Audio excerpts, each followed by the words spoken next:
Chapter 3. The morning sun glared down onto David as he laid on the dirt right where he fainted in front of the lion just hours before. The bright rays forced him awake, startled in confusion, sitting up while wiping the crust out of his eyes before leaping up. He picked up the javelin that was covered in shrubbish debris that blew over it through the hours. David, frantically, looked around his surroundings, frightened by the potential threat of the lion that decided to not take advantage of an opportunity to disembowel the young kid as he slept defenseless in front of him. He dashed towards the herd, running across the flatlands that he crossed when it was dark, the meadow that separated his herd from the thickets, realizing by the positioning of the sun in the sky that was shining at a 45-degree southeast pinpoint that the morning was settling towards noon. He was sweating fiercely when he finally reached the pastures, stopping suddenly just in time to see his father seated on a wooden chair while holding the staff that David would use to assemble the herd. Jesse's anger was seething through as he stared at his son, gripping the staff in a clenched fist. Jesse rose up, slowly walking over toward his son before dropping the staff in front of his son. David looked down at the staff in confusion. His father pointed down at the staff rod that laid at David's bare feet.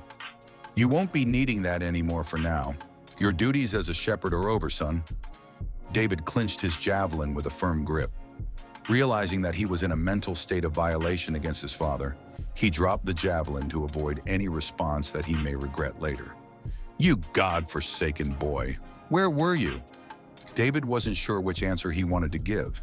Sighing in a pessimistic approach, he decided to just tell the honest truth. "I was in search of the lion who killed some of your flock. I found him, but fear overtook me and I fainted. The next thing I knew, I woke up, laying on the dirt ground. I apologize again, Father." Jesse's eyes penetrated with weighing fatigue. He shook his head before sitting back in the wooden chair, pouring wine from out of a clay vessel that he sculpted during the last Passover. He took a huge gulp before staring at David. "The City of Bethlehem 5-sport competition is in 3 weeks.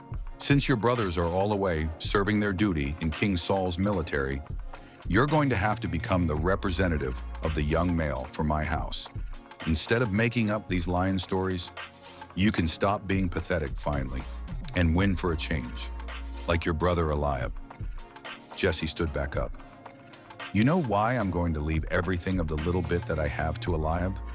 It is because I see myself through him, not only because he's the oldest, but he's the best representation of the legacy that I want to leave behind." David broke gaze from his father. Jesse continued, "Eliab has never lost any of these matches, and he was younger than you by at least 4 years during the very first time he was made champion. This family is undefeated, so I'm relieving you from your shepherd duties until the matches, so that you can train appropriately." Jesse tugged the wool simla tighter around his head before heading back. "Father!" David called out in confusion as Jesse walked up the stone steps leading back towards the front door of the 4-room house. Jesse looked back. "Speak, son. Who's going to tend to the flock?" "A young Moabite boy around your age, one of your distant cousins." Jesse continued walking up the steps. "As a matter of fact, you're relieved of your duties until further notice. Your main concern will be preserving my family's legacy. The men of this family have dominated these sports since the days of my father's father. And since my son, Eliab, isn't here to continue in my footsteps like he has always done, you will take on the responsibility." Jesse smirked, still walking with his back turned, increasing the distance between him and his son, struggling up the stone footsteps. "I'm getting old too fast," he chuckled. "Wash up and get ready for the morning meal. Your mother is preparing it now."